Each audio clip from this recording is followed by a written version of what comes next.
Assalamualaikum warahmatullahi wabarakatuh.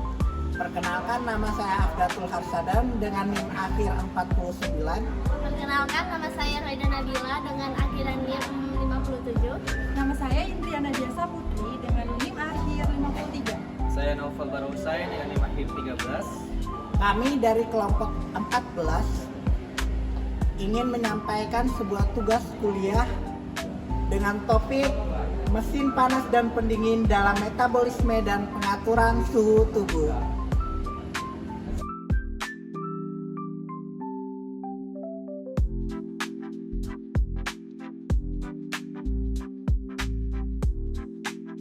Konsep dasar termodinamika. 1. Kalon mengalir dari benda bersuhu tinggi ke rendah. 2. Radiasi panas matahari meningkatkan suhu tubuh. 3.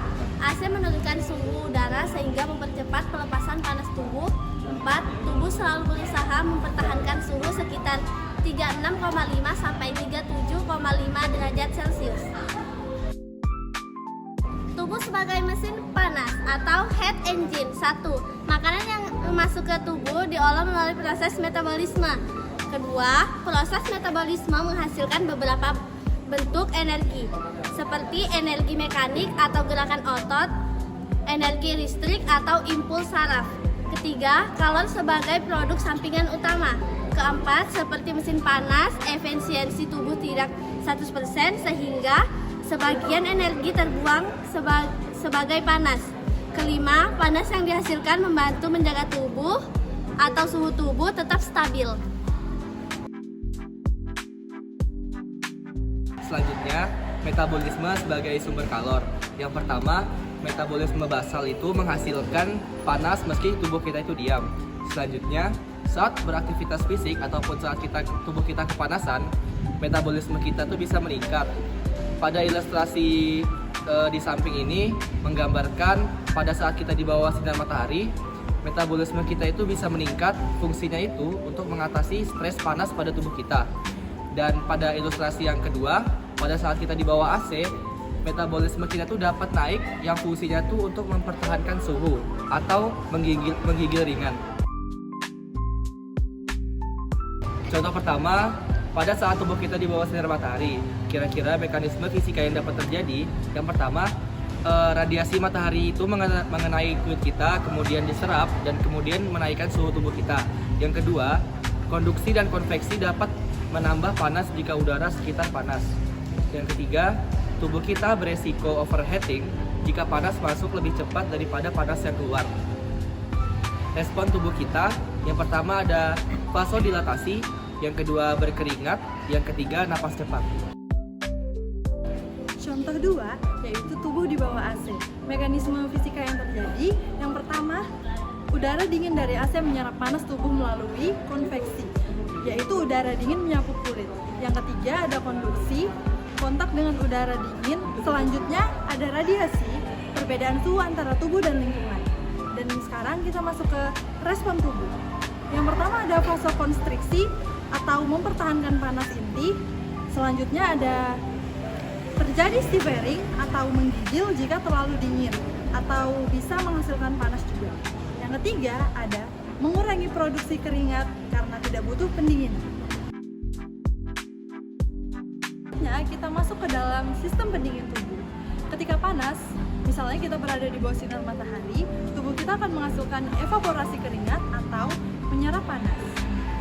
Selanjutnya yaitu vasodilatasi atau mempercepat pelepasan panas.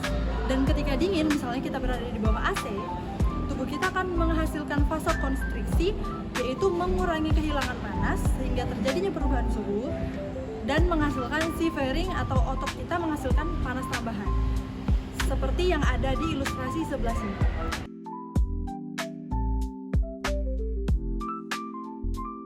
Pengatur suhu hipotalamus berperan sebagai termostat tubuh. 1. Menerima sinyal ketika tubuh kepanasan atau kedinginan. Tubuh akan merespon ketika kepanasan dan kedinginan terdapat pada suhu yang tertentu. Yang kedua, mengaktifkan mekanisme pendingin atau pemanas.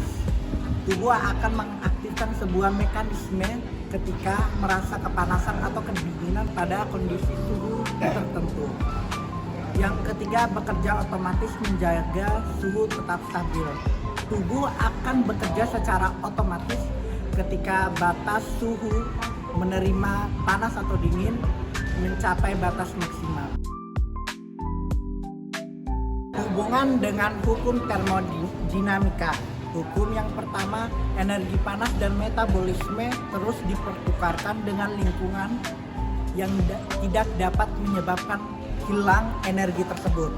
Hukum kedua, kalor berpindah dari suhu tinggi menuju suhu rendah seperti di bawah paparan cahaya matahari.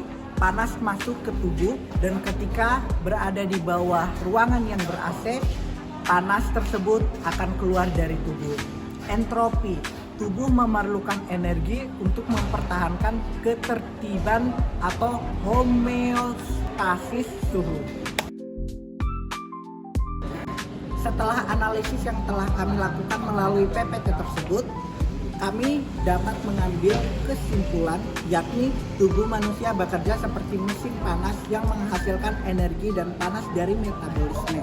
Lingkungan mempengaruhi perpindahan panas tubuh, seperti contohnya dari paparan cahaya matahari yang menambah panas, kemudian menuju ke ruangan yang ber-AC dan mengurangi panas.